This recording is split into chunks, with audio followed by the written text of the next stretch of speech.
Ketahuilah, hanya milik Allah Subhanahu wa taala satu-satunya. Hanya kepada Allah Subhanahu wa taala satu-satunya ketaatan yang sempurna dipersembahkan. Ketaatan yang sempurna, ketaatan yang selamat itu dipersembahkan hanya kepada Allah, jauh dari kesyirikan.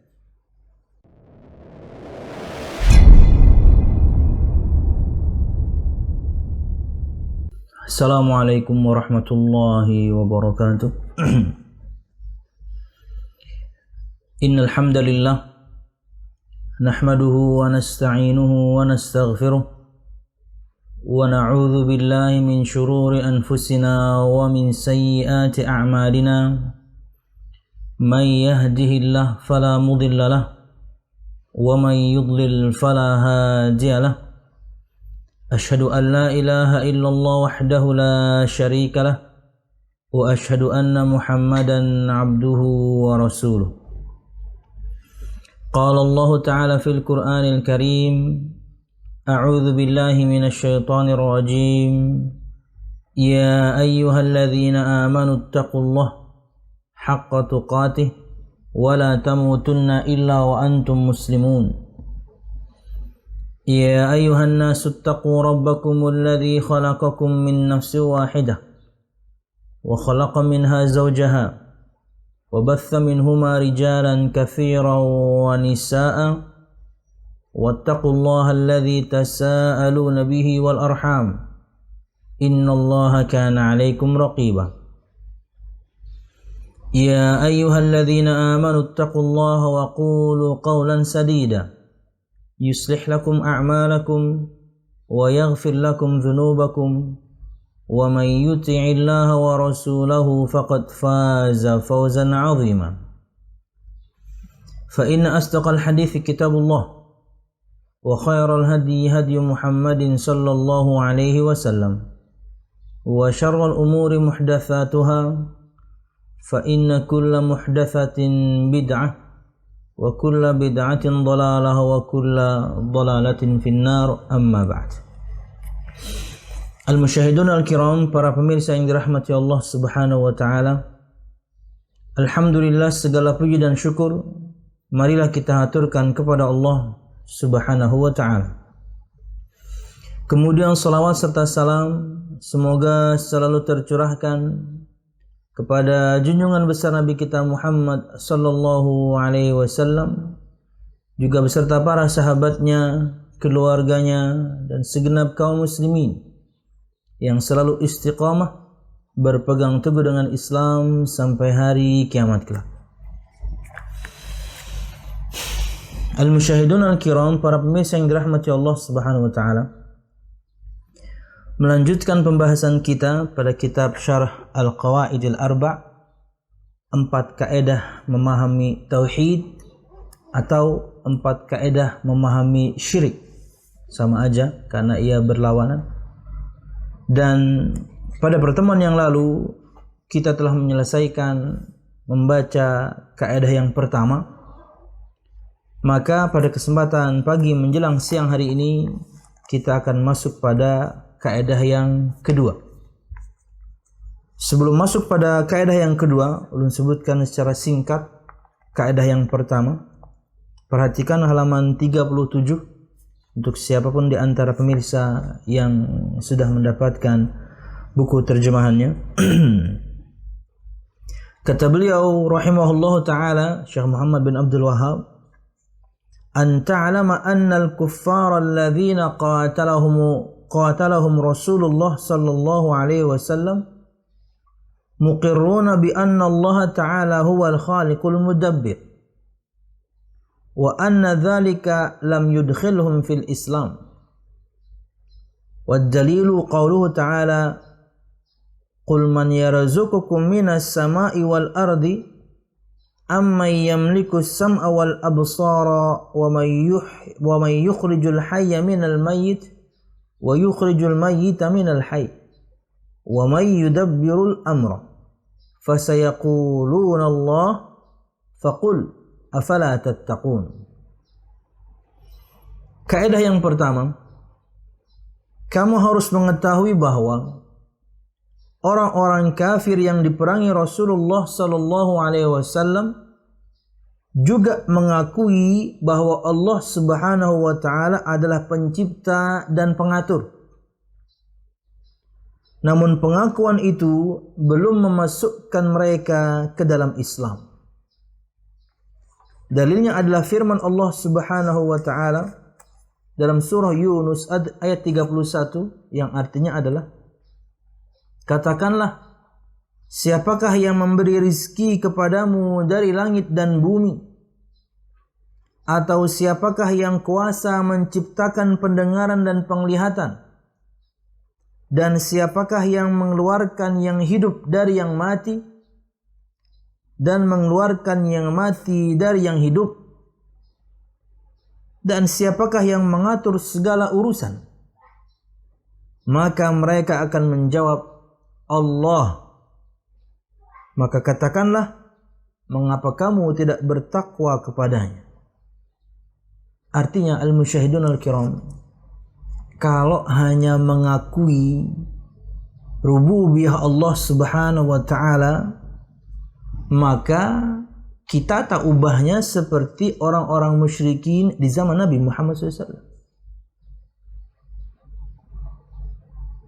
Kalau mengakui akan rububiyah Allah Subhanahu wa taala saja, maka kita tak ubahnya atau sama saja dengan orang-orang kafir Quraisy zaman itu.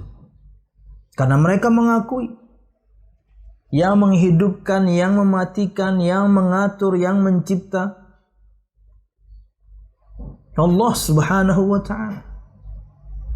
Jadi kalau kemudian prinsip kita atau keyakinan kita atau akidah kita hanya meyakini Allah yang Maha Mencipta, mengatur segala urusan, menghidupkan, mematikan, memberikan rizki, tapi kemudian ketika kita beribadah kita persembahkan kepada yang lain,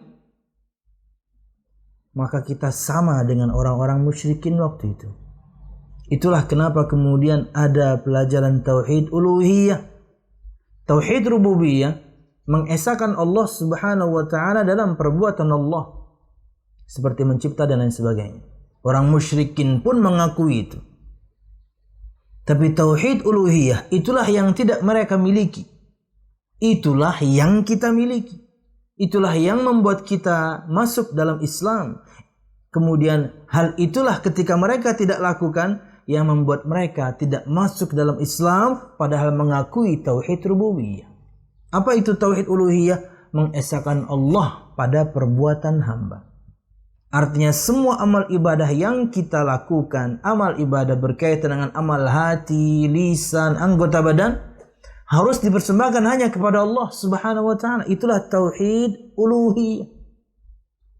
Praktek dari firman Allah Subhanahu wa taala, iyyaka na'budu wa iyyaka nasta'in. Itulah pembedanya. Jadi kaedahnya itu ini. Yang pertama, kita harus tahu bahwasanya orang-orang kafir waktu itu yang diperangi Nabi Muhammad SAW, mereka mengakui Allah yang maha mengakui mereka. Tapi pengakuan mereka akan semua perbuatan Allah Subhanahu wa taala tidak membuat mereka masuk Islam. Tetap mereka orang musyrik. Jadi kalau kita memiliki keyakinan seperti itu, maka kita sama. Meyakini Allah Subhanahu wa taala yang menghidupkan, yang mematikan, yang menciptakan, yang mengatur segala urusan, yang memberi rizki. Tapi kemudian kok kita nyembah batu, nyembah pohon, nyembah kuburan orang soleh, sama orang waktu itu berarti. Tidak membuat mereka masuk ke dalam Islam. Yang membuat kita masuk ke dalam Islam ketika kita mempersembahkan amal ibadah ini hanya untuk Allah Subhanahu wa taala. Itulah kaidah pertama bagaimana cara kita yakni memahami tauhid. Kaidah yang pertama juga yang menjadikan kita faham apa itu syirik yang sebenarnya. Wallahu a'lam bishawab. Itulah kurang lebih rekap sedikit yang kita sebutkan di 2 pertemuan yang lalu berkaitan dengan kaidah yang pertama. Oke, masuk pada kaidah yang kedua. Di antara 4 total kaidah yang kita akan bahas, dan kalau ulun perkirakan kaidah kedua ini mungkin perlu 2 sampai 3 pertemuan. Perhatikan halaman 43 untuk siapapun di antara pemirsa yang memiliki atau sudah mendapatkan bukunya.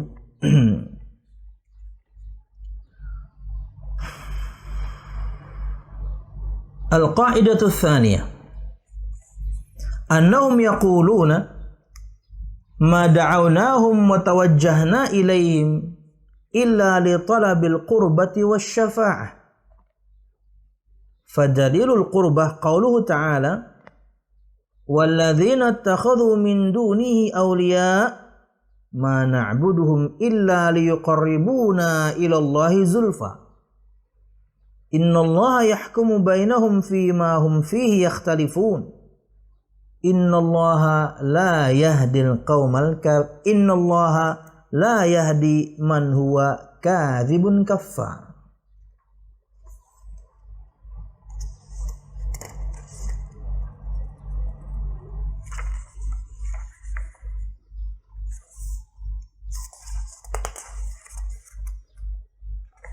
Ya.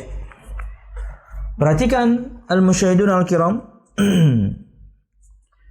Kaidah kedua di antara total 4 kaidah yang kita akan pelajari, bagaimana memahami tauhid, dan di saat yang sama kita akan paham apa itu syirik.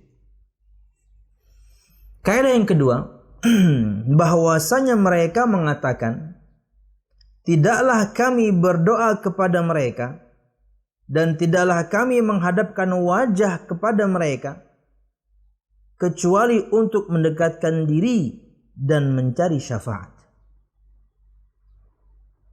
Ulun ulang, bahwasanya mereka mengatakan, orang-orang kafir Quraisy kala itu, dan prakteknya ada di zaman sekarang juga, para penyembah kuburan, kita akan bahas dari perkataan Syekh Al-Fauzan, bahwasanya mereka mengatakan, tidaklah kami berdoa kepada mereka, Tuhan-Tuhan itu yang mereka yakini itu. Tidaklah kami berdoa kepada mereka, orang-orang saleh atau malaikat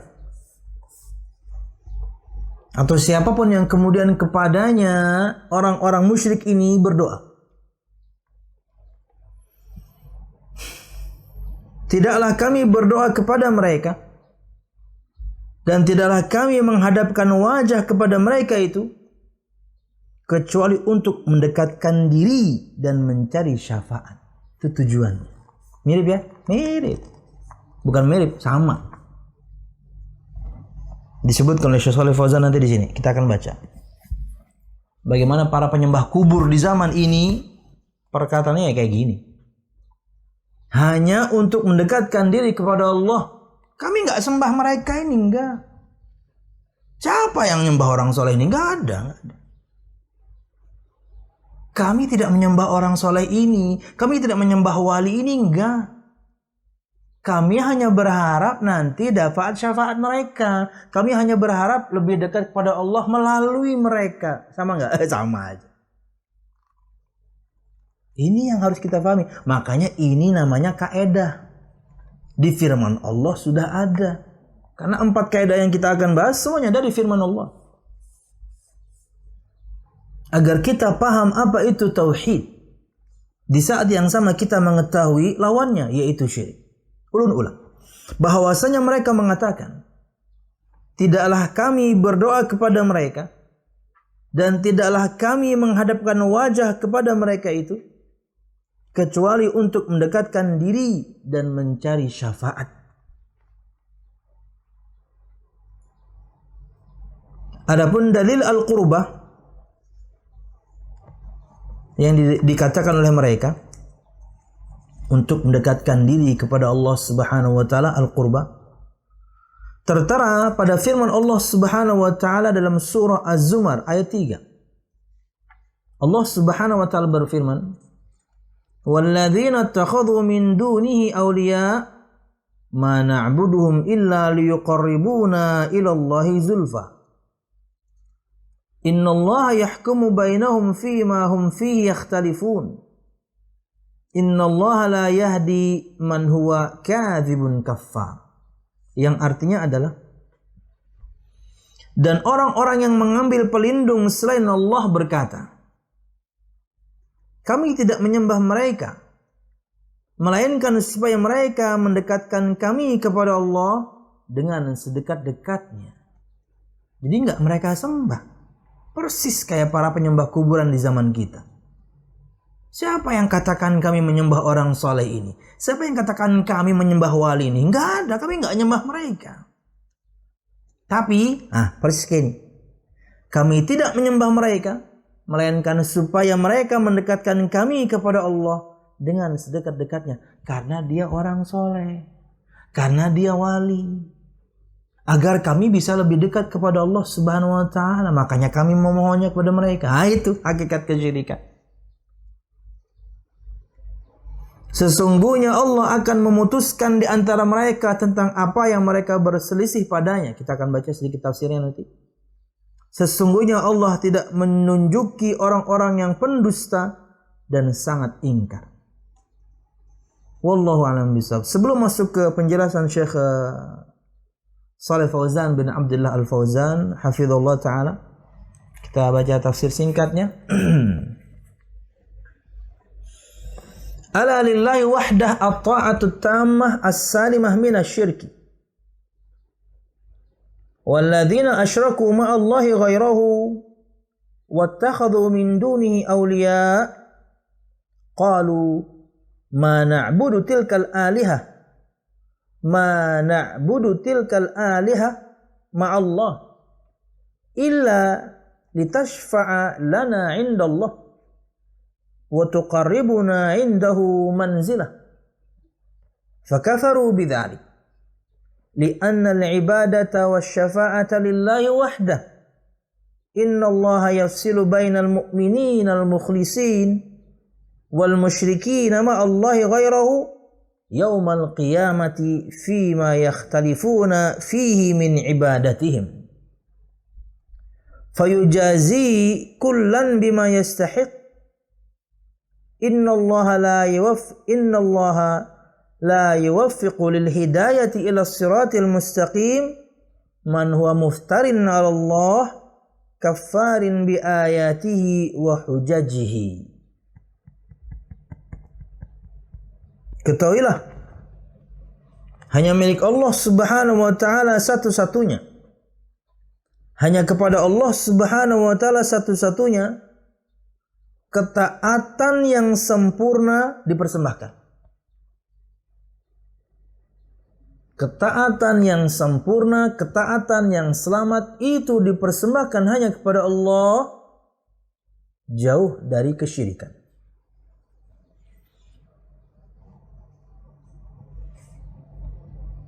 Kenapa diawali oleh Syekh di sini seperti ini? Karena orang-orang musyrikin mereka mempersembahkan ketaatannya kepada yang lain. Di antaranya doa.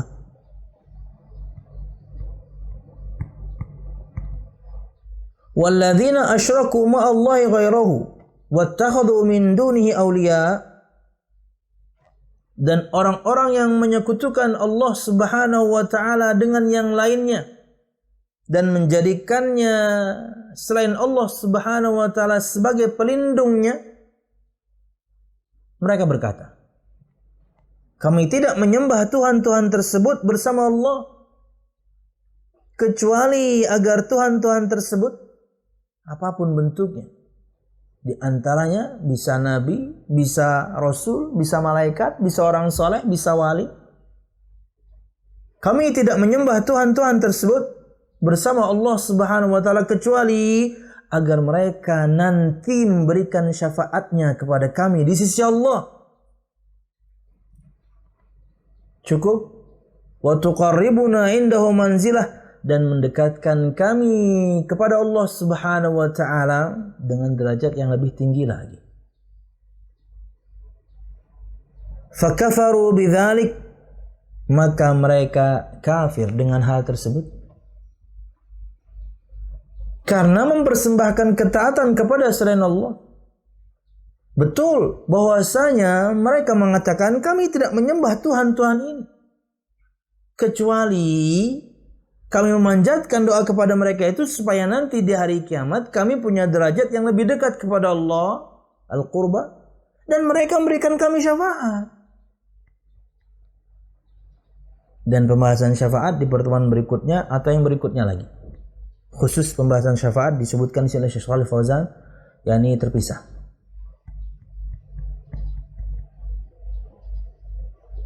Fakafaru bidzalik, maka mereka menjadi kafir akan hal tersebut dengan mengatakan kami tidak menyembah Tuhan-Tuhan itu kecuali agar mereka memberikan kami syafaat, agar mereka mendekatkan kami kepada Allah sedekat-dekatnya. Kami nggak nyembah. Cuman mereka akan mendekatkan kami kepada Allah lebih dekat lagi. Cuman mereka nanti akan memberikan kami syafaat di hari kiamat. Dengan demikian mereka menjadi kafir. Li'anna al-ibadata wasyafa'ata lillahi wahdah, karena peribadatan hanya dipersembahkan kepada Allah, bukan kepada yang lain. Dan karena syafaat milik Allah Subhanahu wa taala satu-satunya. Loh, bukankah para nabi bisa memberi syafaat? Para nabi, para rasul, malaikat, orang saleh. Betul. Itulah persyaratan yang kita akan bahas nanti. Untuk teasernya adalah bahwasanya syafaat itu harus memenuhi dua persyaratan. Pertama, si pemberi syafaat, bisa nabi, bisa rasul, bisa malaikat, bisa orang saleh, itu Allah izinkan untuk memberikan syafaat. Itu persyaratan satu. Allah kasih izin dulu. Dua, Allah Subhanahu wa taala meridhai kepada siapa syafaat ini mereka berikan.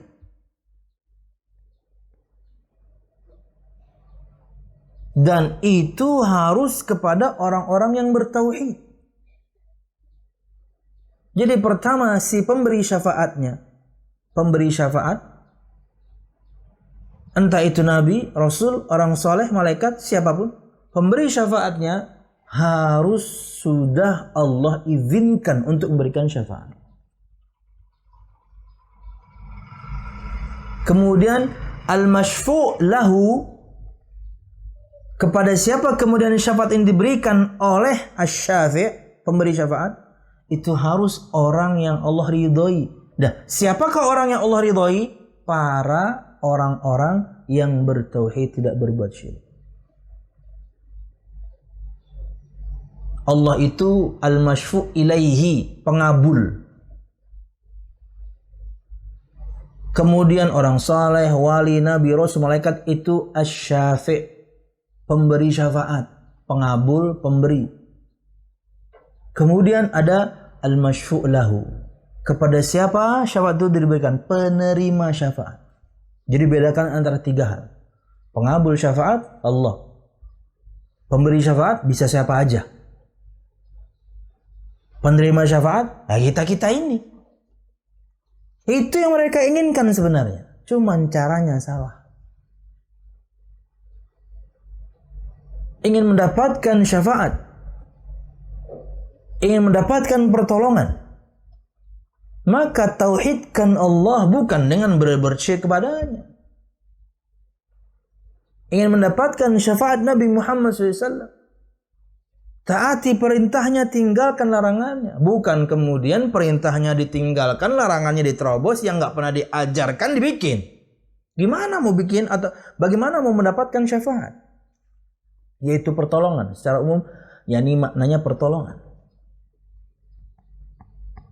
Wallahu a'lam bishawab. Li'anna al-ibadata wasyafa'ata lillahi wahdah. Karena peribadatan dan juga syafaat milik Allah satu-satunya. Karena Allah yang mengabulkan syafaat itu untuk Allah, untuk orang yang Allah izinkan, dan kepada siapa diberikan Allah ridhoi orangnya. Dan ibadah harus dipersembahkan hanya kepada Allah Subhanahu wa ta'ala. Loh, berarti nggak boleh yang minta tolong kepada orang lain? Boleh, tapi ada persyaratannya. Satu, orangnya hidup. Dua, orangnya mampu berikan pertolongan yang kita minta. Boleh minta tolong kepada seorang hamba, boleh. Tapi kalau misalnya orang sudah meninggal, selesai sudah. Atau orang yang masih hidup, tapi yang kita minta adalah, bro atau ustadz, syekh, ampuni dosa saya. Nggak bisa dia berikan permintaan itu. Meminta pertolongan kepada seorang hamba boleh, asal si hambanya hidup, asal yang kita minta dia mampu beri.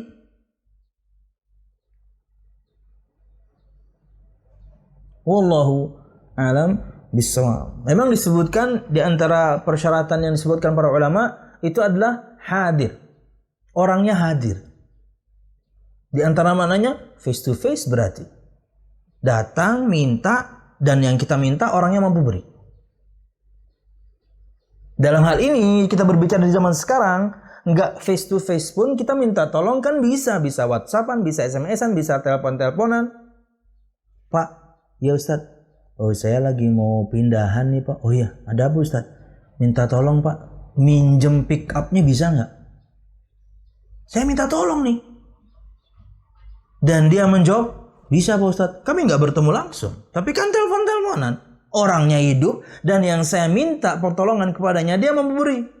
Siap Ustaz, pick up ada, truk ada. Ustaz mau yang mana? Wah kayaknya banyak nih, saya minjem truk deh sekalian. Truk. Tapi kalau misalnya yang saya minta kepadanya pertolongan, dianya sudah meninggal, gimana mau komunikasi? Atau misalnya dia hidup, kemudian yang kita minta, Pak, ya ada apa Ustaz? Saya minta tolong nih. Ya Ustaz, sebisa saya, ampuni Pak dosa saya. Wah nggak bisa dong, dia manusia. Memberi ampunan itu Allah Subhanahu wa Ta'ala. Jadi minta tolong kepada seorang hamba itu boleh, kalau memenuhi persyaratan. Satu, orangnya hidup. Lebih bagus lagi tentunya hadir ya, bukan gaib, face to face. Dan yang kedua, dia mampu berikan apa yang kita minta. Di luar itu, pertolongan hanya dipanjatkan kepada Allah. Iyyaka na'budu wa iyyaka nasta'in. Setiap hari kita baca ini, faham nggak? Setiap hari kita baca ini, Iyyaka na'budu wa iyyaka nasta'in. Hanya kepadamu ya Allah kami menyembah, hanya kepadamu ya Allah kami minta tolong. Pertolongan yang hanya Allah yang mampu beri. Wallahu a'lam bishawab. Inna Allah yafsilu bainal mu'minina al-mukhlisina wal musyrikina ma Allah ghairahu yawmal qiyamah fi ma yakhtalifuna fihi min ibadatihim. Sesungguhnya Allah Subhanahu wa Ta'ala akan menetapkan hukum antara orang-orang mukminin yang ikhlas dan orang-orang musyrikin bersama Allah Subhanahu wa Ta'ala dengan yang lainnya nanti di hari kiamat pada perkara yang mereka perselisihkan dalam perkara ibadah mereka. Ya dong, Allah tentukan hukumnya. Yang beriman surga Allah ketentuannya. Yang berbuat syirik kepada Allah sampai meninggalnya berbuat syirik kepada Allah dan tidak bertobat kepada Allah, maka ketentuan hukum untuk mereka neraka Allah tempat kembali dan tidak bisa ditolong. Wa ma lidh-dhalimina min ansar.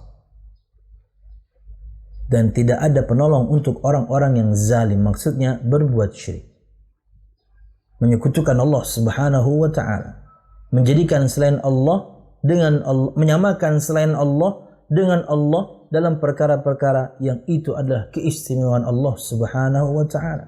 Yang maha mendengar Allah, yang maha menjawab doa Allah. Nabi tidak punya itu. Apalagi orang yang levelnya di bawah Nabi.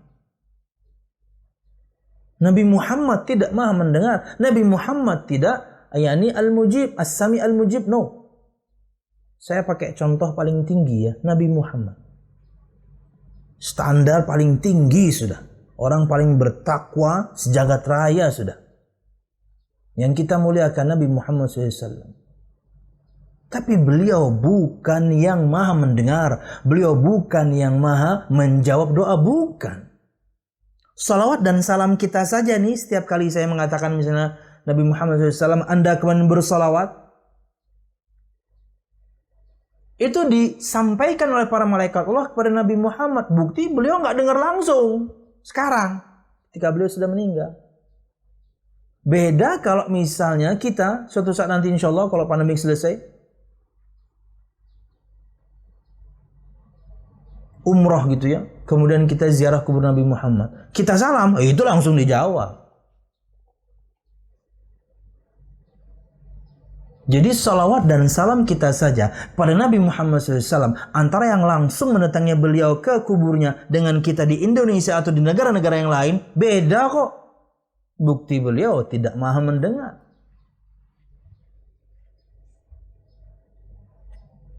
Ma minkum min ahadin yusallimu alayya illa raddallahu ilayya ruhi la arudda alaihi salam. Kata Nabi Muhammad SAW, tidak ada seorang pun di antara kalian yang menyampaikan salamnya kepadaku langsung ziarah kubur ke Madinah sana, kecuali Allah akan kembalikan kepadaku ruhku agar aku menjawab salamnya. Bukan menjawab permintaan ya, menjawab salam doang, bukan menjawab permintaan Anda, bukan mengabulkan permohonan Anda, menjawab salam Anda. Nabi Muhammad SAW yang enggak langsung itu disampaikan kepada beliau. Kata Nabi Muhammad SAW, inna lillahi malaika sayyahina fil ard yuballighuna an ummatis salam. Sesungguhnya Allah memiliki malaikat-malaikat yang begitu banyak bertebaran di muka bumi yang menyampaikan salam-salam umatku kepadaku. Disampaikan karena jauh. Itu Nabi Muhammad. Contoh yang paling tinggi yang kita pakai. Beliau tidak as-sami', beliau tidak maha mendengar dan tidak maha menjawab. Dan Anda berdoa kepada orang yang levelnya di bawah Nabi Muhammad. Kepada Nabi Muhammad saja Anda memohon, Anda berdoa, Anda meminta, Anda syirik. Anda berbuat syirik. Apalagi kepada yang level di bawahnya. Sesoleh apapun orang di muka bumi ini tidak pernah akan mengalahkan kesolehan Nabi kita Muhammad SAW. Kata beliau SAW, atqakum billahi ana, a'lamukum billahi ana. Yang paling bertakwa di antara kalian, saya. Dan yang paling mengenal Allah Subhanahu wa taala di antara kalian, saya. Enggak ada yang mengalahkan Nabi Muhammad SAW. Yang jadi masalah terkadang ada orang meyakini ada orang soleh bisa mengalahkan levelnya Nabi dan Rasul. Ah udah, ini repot. Nggak bisa kita berdialog. Kenapa? Standar dia lebih tinggi.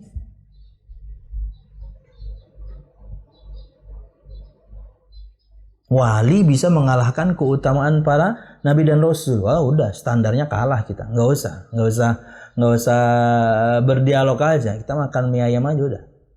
Karena nggak nyambung lah, standar kamu tinggi banget. Kami merasa sudah yang paling tinggi Nabi Muhammad, punya Anda lebih tinggi dari Nabi Muhammad. Selesai. Gak usah ngobrol. Wallahu a'lam bishawab. Nah, kemudian kata disebutkan dalam tafsir singkatnya. Nah, sempat ya, Bit. Mudah-mudahan keterangan Syekh Shalih Fauzan bisa kita baca.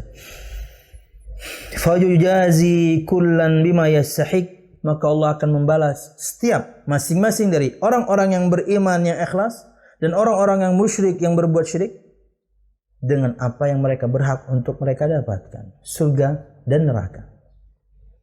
Innallaha la yuwaffiqu lil hidayati ila siratil mustaqim man huwa muftarin 'ala Allah kaffarin bi ayatihi wa hujajihi. Wah, ini penting.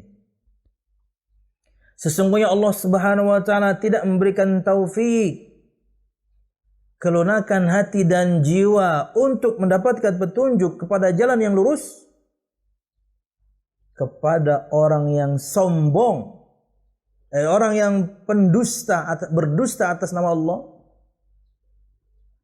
Orang berdusta atas nama Imam Bukhari, Imam Muslim, udah ringan itu. Awal zaman BBM waktu itu rame aja itu sudah banyak tersebar itu. Ngalamin nggak, Pit? Zaman BlackBerry. Broadcast. Hadis riwayat Imam Muslim, hadis riwayat Imam Bukhari. Karena orang ini tahu kaum muslimin itu merasa tenang kalau ada riwayat Bukhari Muslim, mesti benar udah. Itu dia manfaatkan. Dia bikin hadis palsu, dia bikin riwayat palsu, Bukhari, dia sematkan Bukhari Muslim. Akhirnya orang makin yakin. Tatanya ketika ditelusuri, boro-boro diriwayatkan. Ringan itu. Kenapa? Ada orang lebih berani catut nama Nabi Muhammad. Ini cuma mencatut nama Imam Bukhari Muslim. hadis lemah, hadis palsu disematkan Bukhari Muslim. Ini enggak. Bikin hadis. Yang tadi juga orangnya bikin hadis palsu. Mengatasnamakan Nabi Muhammad SAW. Dan ada yang lebih tinggi. Orang bikin hadis qudsi. Sedap. Muftarin ala Allah. Berdusta atas nama Allah Subhanahu wa ta'ala. Tidak akan Allah berikan hidayah kepada jalan yang lurus. Maka siapapun di antara kita sampai sekarang misalnya masih dapat broadcast yang demikian, kita tidak katakan bahwasanya broadcast itu kemudian langsung broadcast yang bodong atau abal-abal atau kaleng-kaleng. Tidak. Anda sebelum membroadcast ulang cross check dulu. Apa itu? Keilmiahannya. Dari orang yang membroadcast pertama kali. Yang jadi masalah Anda cuma dapat broadcastan dari orang yang membroadcast ulang juga. Bukan dari orang pertama. Makanya ketika ditanya, ini hadisnya perawi dari sahabatnya siapa? Ini matan redaksi bahasa Arabnya ada enggak? Ini yang mengeluarkan ulama siapa? Bukhari, Muslim atau yang lain? Wah, nggak tahu bro. Anda juga dapat juga. Repot. Dari awal sudah tidak ilmiah. Kita tidak katakan langsung berdusta, enggak. Dari awal susah dilacak jadinya.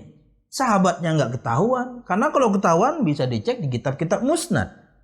Redaksinya tidak ada karena bisa dicek. Nih. Mana bukunya nih? Nih. Dari mu'jam. Kitab-kitab mu'jam. Ketahuan kemudian. Karena setiap sabda Nabi Muhammad ada satu kata yang gharib, yang unik. Dari situ kemudian kita bisa cari. Dari situ akhirnya ketahuan siapa sahabatnya. Siapa yang mengeluarkannya. Atau minimal kemudian yang mengeluarkan. Akhirnya langsung ketahuan. Apalagi misalnya menyertakan nomor hadis. Ketahuan semua. Tinggal dirujuk. Ilmiah dari awal. Dan alhamdulillah dengan berjalannya waktu, kaum muslimin sudah sadar. Nggak mudah mereka kemudian untuk dibohongi. Walaupun setiap tahun akan berulang. Di momen tertentu broadcast itu ada lagi. Apalagi terkadang ujung broadcastannya ada ancaman. Kalau Anda tidak menyebarkan kepada yang lain atau minimal 10 dari kontak Anda, maka Anda akan mendapatkan bencana. Yang jadi masalah kontak dia cuma 5. Anda kasih syarat harus mengirim ke 10 orang. Ini yang jadi repot. Wallahu a'lam bishawab. Oke. Kafarin bi ayatihi, menolak ayat-ayatnya, kufur kepada ayat-ayatnya dan juga hujjah-hujjahnya. Tidak akan dapat hidayah. Wallahu a'lam bishawab. Masuk ke perkataan Syekh Shalih Fauzan bin Abdul Al-Fauzan untuk kaidah ini. Kita ulangi membaca kaidahnya. Terjemahannya saja. Perhatikan halaman 43.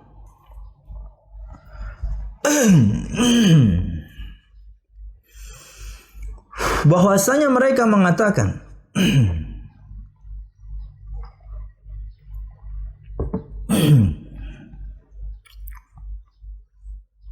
tidaklah kami berdoa kepada mereka dan tidaklah kami menghadapkan wajah kepada mereka itu kecuali untuk mendekatkan diri dan mencari syafaat.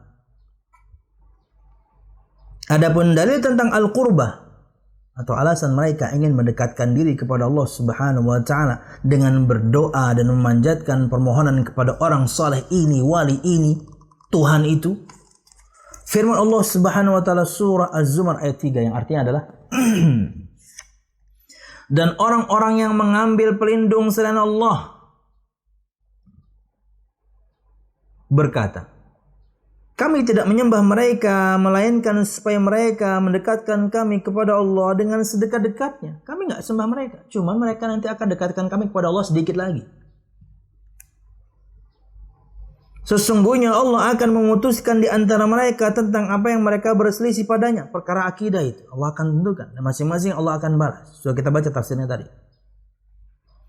Sesungguhnya Allah tidak menunjuki orang-orang yang pendusta dan sangat ingkar kepada hidayah, kepada jalan yang lurus. Anda pendusta, Anda pengingkar, tidak akan dapat hidayah. Wallahu a'lam bishawab. Perhatikan perkataan Syekh Shalih Fauzan bin Abdul Al-Fauzan.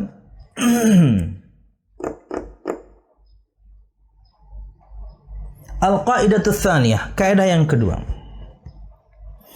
Annal musyrikin alladzina sammahumullahu musyrikin wa hakama 'alaihim bil khulud fin nar lam yusyriku fil rububiyyah wa innama asyraku fil uluhiyyah. Fahum la yaquluna inna alihatahum takhluqu wa tarzuqu ma Allah wa annahum yanfa'una aw yadurrun aw yudabbiruna ma Allah wa innama ittakhadhuhum syufa'a kama qala Allah ta'ala anhum wa ya'buduna min dunillahi ma la yadurruhum wa la yanfa'uhum wa yaquluna haula'i syufa'auna indallah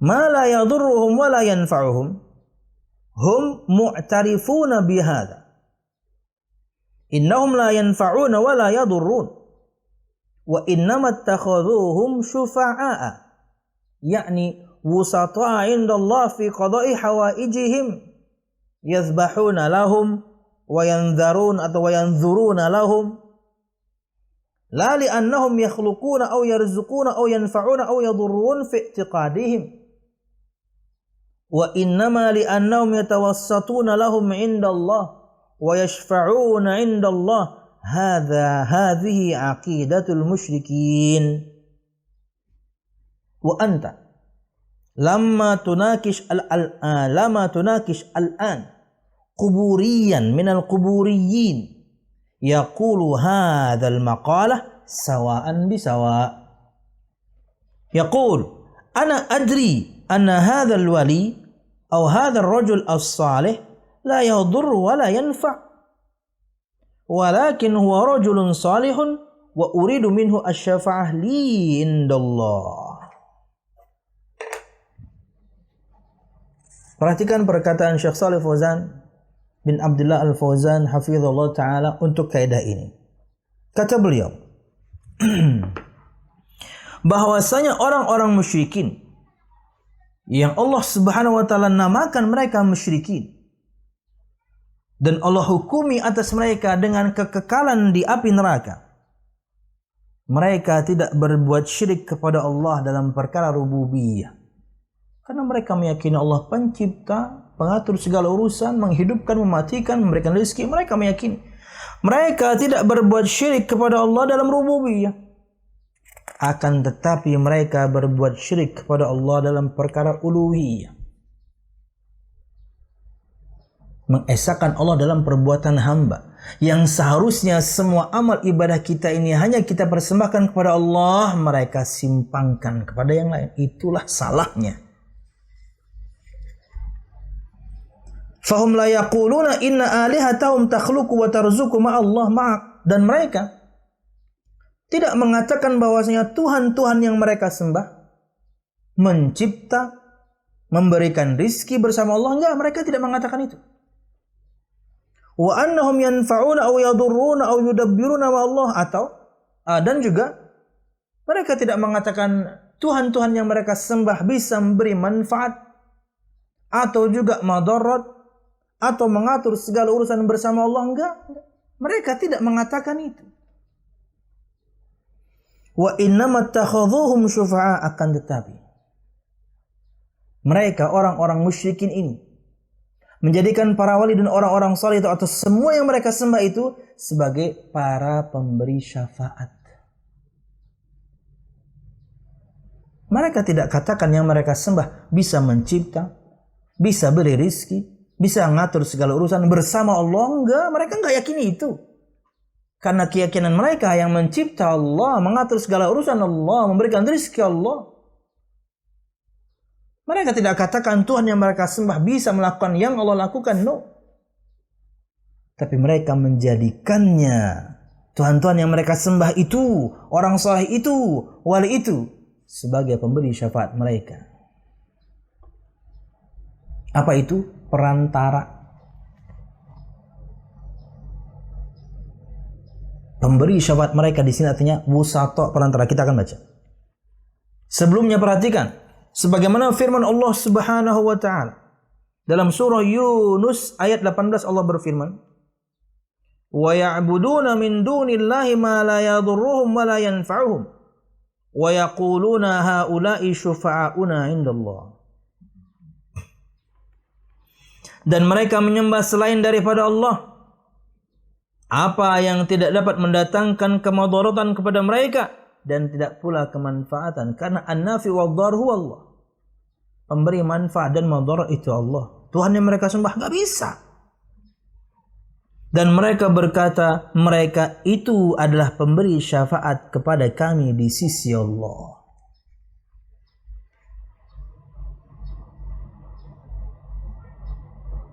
Perkataan atau firman Allah Subhanahu wa taala, "Ma la yadurruhum wa la yanfa'uhum." Tuhan-tuhan yang tidak bisa memberikan mereka madarat juga manfaat.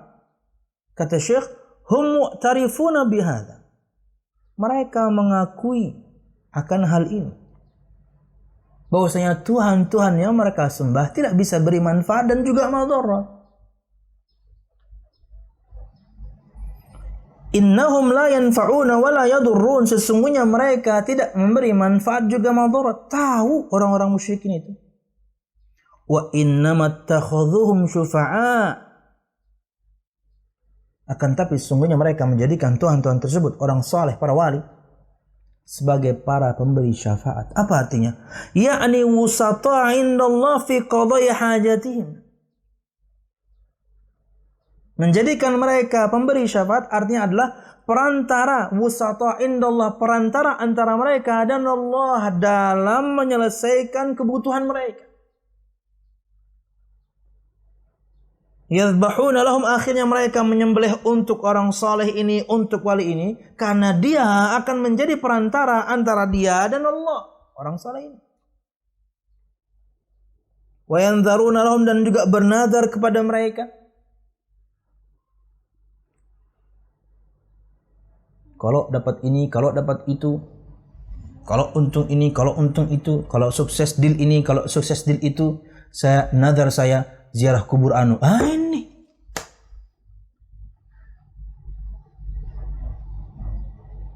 La li'annahum yakhluqun aw yarzuqun aw yanfa'un aw yadurrun fi i'tiqadin.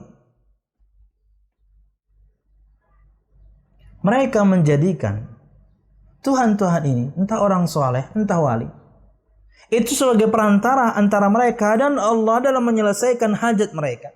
Akhirnya mereka menyembelih untuk mereka ini. Mereka bernazar untuk mereka ini.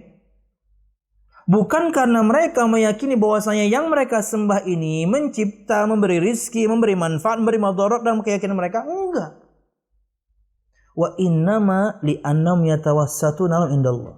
Akan tapi keyakinan mereka, orang saleh ini, wali ini menjadi perantara antara mereka dan Allah Subhanahu wa ta'ala, perantara. Wa yashfa'una indallah, dan nanti mereka akan memberikan syafaat mereka di sisi Allah. Hadhihi aqidatul musyrikin. Inilah akidahnya orang-orang musyrikin. Jangan sampai ini jadi akidah kita ini. Ini akidahnya orang-orang musyrikin. Ini keyakinannya orang-orang musyrikin. Menjadikan Tuhan-Tuhan mereka.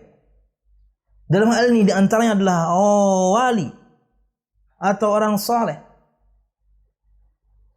sebagai perantara antara mereka dan Allah Subhanahu wa ta'ala dalam menyelesaikan segala hawaij, kebutuhan mereka. Hingga akhirnya peribadatan mereka persembahkan kepada wali dan orang saleh ini. Disebutkan di sini, yadhbahuna lahu, menyembelih untuknya. Menyembelih itu ibadah. Karena Allah Subhanahu wa ta'ala perintahkan, fasholli li rabbika wanhar, maka salatlah kamu untuk Tuhanmu dan sembelihlah. Tentunya nahar beda dengan dzabah. Nahar itu lebih kepada menyembelih tapi di pangkal leher. Makanya nahar di situ adalah untuk ontak. Sedangkan dzabah itu di tengah leher. Biasanya untuk sapi dan juga kambing. Tapi hukumnya sama ketika Anda mempersembahkan itu kepada selain Allah, syirik. Wallahu a'lam bissawab.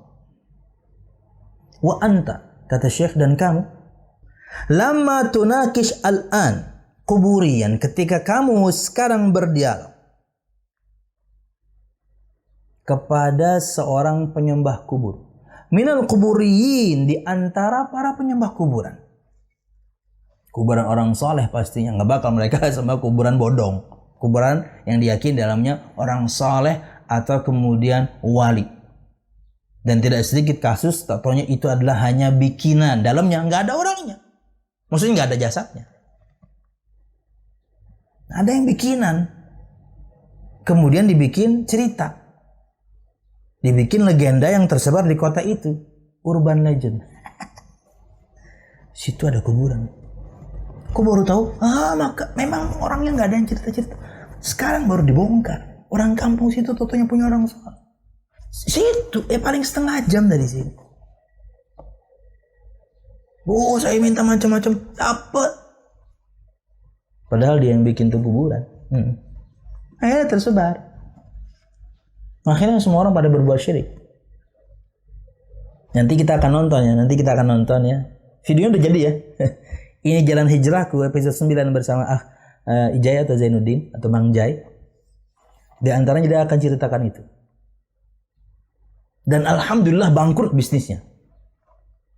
Karena kalau bisnisnya makin lancar, ini yang jadi masalah.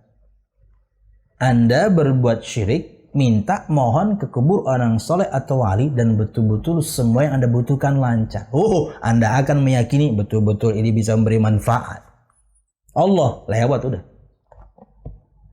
Tapi ketika tidak dikabulkan, yang Anda minta tidak Anda dapatkan, itu berarti Allah cinta Anda, Allah tegur Anda, kamu salah mintanya, sama saya mintanya. Yang maha kaya itu saya, Allah Subhanahu wa ta'ala. Jadi tidak perlu takut akan rezeki. Kenapa? Kita punya Allah Tuhan Al-Ghani yang maha kaya. Kenapa kita takut? Pencipta kita maha kaya. Tapi bisa saya nggak dijawab-jawab. Itu introspeksi. Kenapa belum dijawab? Apa maksud kita terlalu banyak? Apa kita kurang dekat? Iyalah. Ketika puluhan tahun nggak pernah menyembah, ada masalah baru doa. Ya kasarnya itu, siapa lu kemarin kemana aja? Tapi kan Allah nggak kayak gitu. Minta ampun kita, bertaubat kita, dikabulkan doa kita. Karena Allah Maha Pengampun. Cuman kita mintanya salah kadang. Jangan takut akan rizki. Kenapa? Karena kita hamba Allah yang maha kaya. Bahkan Allah sebutkan di antara makna kekayaannya. Dalam hadits qudsi Allah Subhanahu wa taala sebutkan, "Ya ibadi, law anna awwalakum wa akhirakum wa insakum wa jinnakum qamu fi sa'idin wahidin fasa'aluni fa'ataitu kulla wahidin mas'alatahu lam yankus mimma indi syai'a illa kama yunkisul mikhyatu idza udkhilal bahr." Atau kurang lebih seperti itu Nabi Muhammad bersabda tentang firman Allah Subhanahu wa taala. Kata Allah, "Wahai hambaku, jika awal kalian dan akhir kalian, manusia dan jinnya, semua dari Nabi Adam sampai terakhir, dari iblis sampai terakhir, berkumpul di satu tempat dan semuanya memohon kepadaku akan satu permohonan, niscaya aku akan kabulkan semuanya. Dan ketika Allah kabulkan semuanya, tidak mengurangi sedikit pun dari apa yang aku miliki. Karena Allah Maha Kaya. Dan Allah berikan kemudian di sini metaforanya. Bentuk bersangatannya Allah Subhanahu wa taala. Sama seperti jika kalian masukkan jarum dalam lautan, yang gede dong. Jarum, standar jarum lah. Atau jarum karung juga nggak apa-apa. Kalian masukkan ke lautan, ambil lagi, air laut tidak pernah berkurang. Seperti itu kekayaan Allah Subhanahu wa taala. Kenapa kemudian kita masih takut untuk meninggalkan yang haram? Kenapa kita masih takut akan rezeki kita? Karena kita hamba dari Allah yang maha kaya. Dan gak akan ketukar, rezeki kita semuanya sudah ditentukan. Tugas kita mencari sebab rezeki itu datang. Ya, dengan ketakwaan, dengan silaturahim, dengan bekerja, berusaha mencari, dapat. Banyak sedikit bukan urusan, Allah sudah tentukan itu.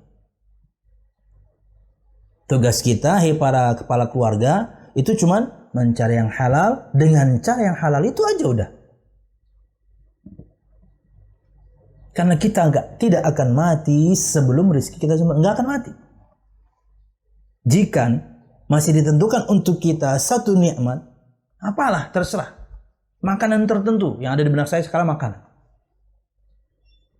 Dan itu ketentuannya, Anda akan memakannya mungkin 10 atau 20 tahun lagi baru kerasa makanan itu. Ya sampai 20 tahun lagi Anda nggak bakal mati. Kenapa? Rizki Anda terakhir masih di makanan itu. Apa gitu ya? Ada makanan-makanan yang apa tuh makanan jalanannya Korea tuh yang kayak gula-gula sih. Kalau lihat liputannya tuh kapan bisa makan itu ya. Mudahan makan. Tapi jangan sampai habis makan itu mati ya, udah jangan. Dibikin kayak mochi ada juga, tapi dibikin kayak rambut, Pit. Kayaknya enak banget itu ya. Ya tentunya ya gula bisa naik sih. Gula-gula, tapi versi Korea. Nah ini kita sudah diinvasi dengan Korea memang ya. Bukan cuma dramanya, makanannya juga di sini dah ada semua. Nggak akan mati. Karena Allah sudah berjanji. Wallahu a'lam bissawab. Tapi tugas kita mencari yang halal dengan cara yang halal. Wallahu a'lam bissawab. Lanjut. Dan kamu,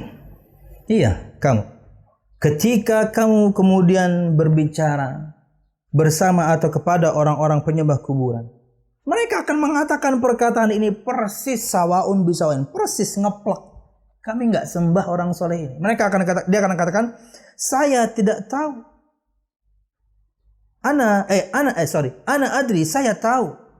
Anna hadza wali, bahwasanya wali ini, atau hadza rajul soleh, atau orang soleh ini, la yadur wa la yanfa. Saya tahu wali ini, orang soleh ini tidak bisa beri manfaat dan madarat. Enggak, dia makhluk kok. Saya tahu. Walakin huwa rajulun soleh, akan tapi dia laki-laki yang soleh, dia wali. Wa uridu minhu syafa'ah li indallah, dan aku mengharapkan nanti syafaatnya nanti di sisi Allah Subhanahu wa taala. Persis perkataan orang-orang musyrik. Itulah kenapa kita harus belajar kaidah. Ketika Anda sudah tahu kaidahnya, mau prakteknya bagaimanapun, ketahuan salahnya. Wallahu a'lam bissawab. Wallahu a'lam bissawab. Ini sementara yang bisa kita sampaikan. Mudah bermanfaat, salah dan khilaful, mohon maaf. Insyaallah di pertemuan berikutnya khusus berkaitan dengan dalil syafaat dan juga kemudian persyaratan syafaat di pertemuan yang lain. Karena dalam kaidah ini ada dua dalil yang menyatakan mereka ingin mengharapkan lebih dekat kepada Allah, sudah kita bahas, dan ada dalil syafaat. Wallahu a'lam bishawab. Ini yang bisa kita sampaikan. Mudah bermanfaat, salah dan khilaful, mohon maaf. Mudahan kajian kita diberkahi Allah Subhanahu wa taala. Amin ya rabbal alamin. Satu dulu ya. Dari Rifkon ada masuk juga.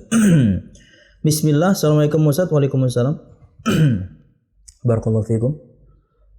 Tentunya penanya, kita sudah tahu ya, penanya di hari selain Kamis mulia dengan maha salaf atau hari Ahad talbis iblis, maka setiap penanya akan mendapatkan hadiah mushaf terjemah. Mushaf terjemah. Alhamdulillah sudah datang, ada 150 eksemplar masih dalam dus ya, belum dibuka. Oke. 2 hari yang lalu saya dimintai tolong salah seorang tetangga untuk mengantar berkat acara 1000 hari kematian. Siap. Karena kebetulan kakak saya punya usaha rental mobil dan saya disuruh untuk menyopiri. Bagaimana ya Ustaz hukumnya? Apakah saya termasuk bertahun dalam kebid'ahan? Jika iya, semoga Allah mengampuni saya. Iya, dan semoga Allah mengampuni Anda. Harusnya Anda bisa menolak, karena Anda mensupport berarti, karena Anda mengantarkan. Karena kalau misalnya kita sudah tidak melakukan, bahkan sampai level mensupportnya pun tidak. Mudahan tentunya kita berbaik sangka, mudahan Anda melakukannya dalam keadaan terpaksa. Dan dengannya Allah Subhanahu wa taala mengampuni. Wallahu a'lam bishawab. Beda ceritanya kalau Anda di rumah, acara begituan Anda nggak ikut. Anda nggak ikut. Bukan lagi cuma mengingkari di hati, Anda nggak ikut. Begitu acara mereka selesai, Anda diantarin nasi, makan. Kenapa? Halal kok. Karena hukum asal makanannya halal. Wah, dasar kalian ini. Diundang acara nggak ikut, diantar makanan mau. Ya iyalah, itulah prinsip. Anda ngundang, keyakinan kami nggak benar, kami nggak ikut. Situ ngasih, ya saya terima. Simple ya, ya. Anda nggak ngasih, nggak ada masalah. Lawan kami nggak ikut kok, Anda nggak ngasih, nggak ada masalah. Insya Allah masih banyak makanan dari yang lain. Entah bisa beli sendiri atau ada yang nganter, yang lain. Ya, kayak kemarin, tanpa tidak ada angin, tidak ada hujan. Kemarin hujan ya. Iya. Kemarin ada angin, ada hujan. Tapi maksudnya saya nggak pesan. Sore-sore datang ke sini. Masih dalam keadaan panas. Barakallahu fikum untuk jamaah yang mengirimkan. Cakwe sama odading. Masih panas, Pit. Subhanallah. Rezeki. Sering-sering ya. Aduh, tapi berat odadingnya. Maksudnya berat untuk saya karena ada keluhan ya. Empuknya empuk banget. Jadi lapar nih. Barakallahu fikum. Semoga Allah ampuni dosa kita. Semoga Anda melakukannya dalam keadaan terpaksa. Tapi jika tidak, harusnya Anda bisa melakukan penolakan. Wallahu a'lam bishawab. Terkadang Anda cuma nyupirin mobil ya. Terkadang ikhwah kita itu mau laki-laki atau perempuan, terkadang bapak ibunya ngadakan acara di rumah, dia harus bantu-bantu. Itu lebih susah. Nyiapin piring, nyuci piring, ngatur tenda, ngatur kursi. Dia di rumah, dia anak, bapaknya belum ngaji. Gimana? Nah, ini minimal ada pengingkaran di hati karena kita sudah tidak melakukan. Wallahu a'lam bishawab.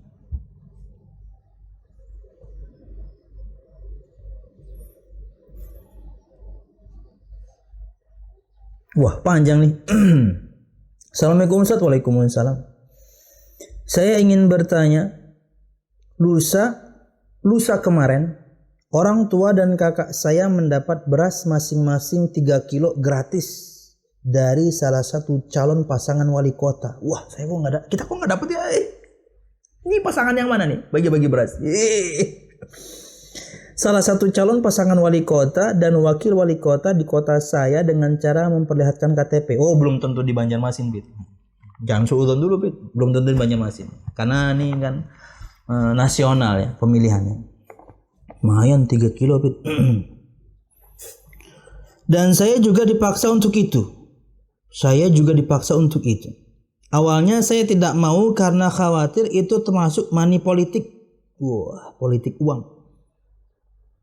Bukan termasuk, itu politik uang. Iya, kalau dia nggak nyalon, dia ngasih Anda beras, nggak bakal. Itulah politik uang, hakikatnya, hakiki. Dan itu termasuk suap meskipun tidak ada paksaan untuk harus memilih pasangan tersebut nantinya, nggak bisa. Sekalipun Anda tidak memilih, maka suara Anda sudah dibeli. Suatu saat ada masalah, Anda mengeluhkan keluhan-keluhan dan tidak di-reply, Anda nggak bisa marah.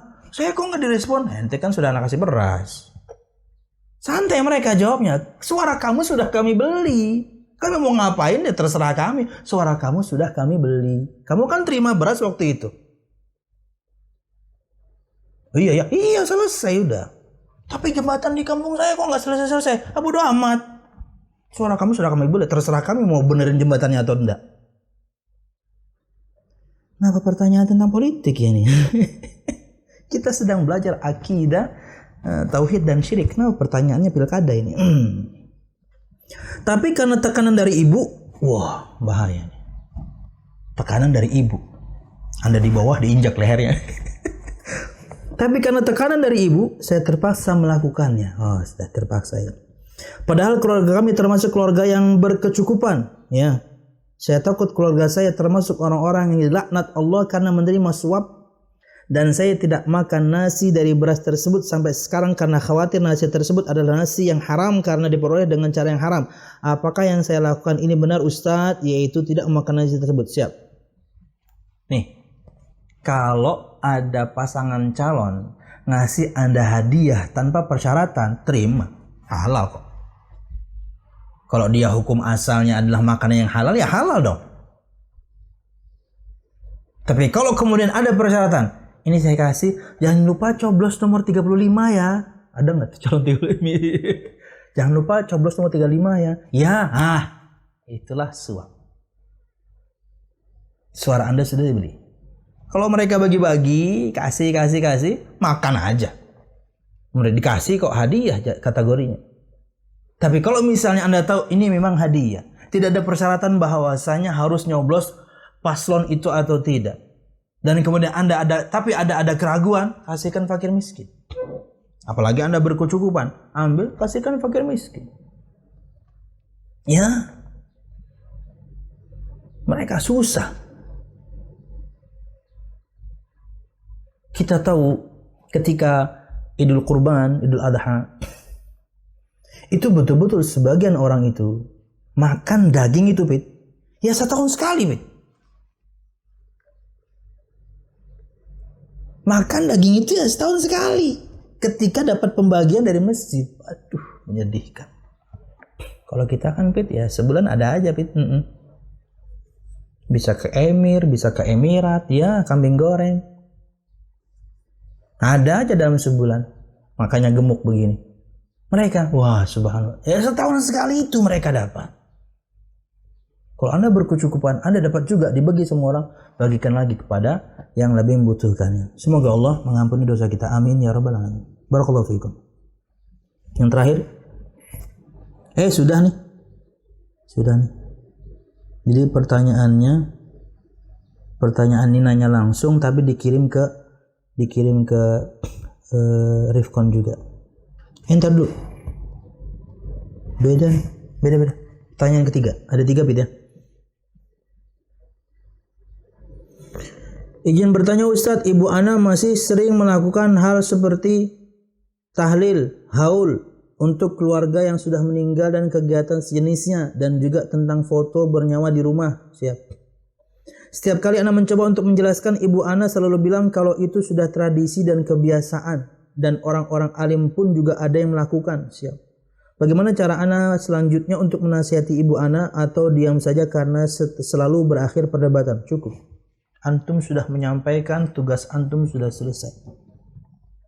Selama antum sudah menyampaikan dan beliau faham sebenarnya yang antum sampaikan, tugas antum sudah selesai. Sisanya banyak doa. Doakan orang tua Anda mudah memahami yang Anda sampaikan. Berdoa juga Anda supaya mudah ketika menyampaikan. Tugas Anda sudah selesai. Ingat, bakti tetap. Berbakti tetap nomor 1. Berbuat baik kepada orang tua tetap, apalagi kepada ibu, nomor 1. Berbakti pada orang tua itu selalu digandengkan dengan menyembah Allah. Durhaka pada orang tua selalu digandengkan setelah berbuat syirik pada Allah. Saking pentingnya orang tua ini. Maka bersabarlah. Suatu saat mungkin ada momen yang tepat, silahkan dakwah lagi. Ya, mungkin kemarin beliau belum paham, mungkin timingnya kurang tepat, silahkan dakwah lagi. Tapi yang jelas, Anda sudah menyampaikan ini saja, dan mereka faham yang Anda sampaikan, tugas Anda sudah selesai. Banyak-banyak doa.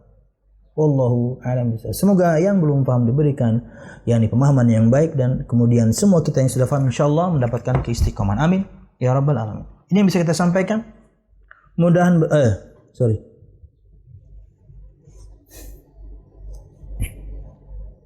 Ada pertanyaan lagi nih, tambahan nih. Terakhir ya, ini terakhir nih. Udah 4 nih, cukup 4 aja nih. 4 mushaf ya. Nanti hubungi Akh David ya. Atau Anda akan dihubungi Akh David. Assalamualaikum Ustaz, bagaimana dengan hukum spray tempat tidur yang bergambar makhluk hidup? Khilaf. Gambar makhluk hidup yang bernyawa itu larangannya berkaitan dengan jika dipajang. Sebab larangan itu jika dipajang. Dipajang, dicantelkan, digantung, itu inti larangannya. Tapi kalau misalnya flat, di sajadah, di spray, di bantal, maka itu khilaf di kalangan para ulama. Kenapa? Karena nggak dipajang, kecuali spray Anda di tembok. Enggak kan? Spray di kasur, bantal di kasur, karpet di bawah. Untuk yang flat, maka ini ada khilaf. Kata Syekh Utsaimin, ini ada khilaf, tapi meninggalkannya lebih utama. Wallahu a'lam bishawab. Subhanakallahumma bihamdika asyhadu an la ilaha illa anta astaghfiruka wa atubu ilaik. Wassalamualaikum warahmatullahi wabarakatuh.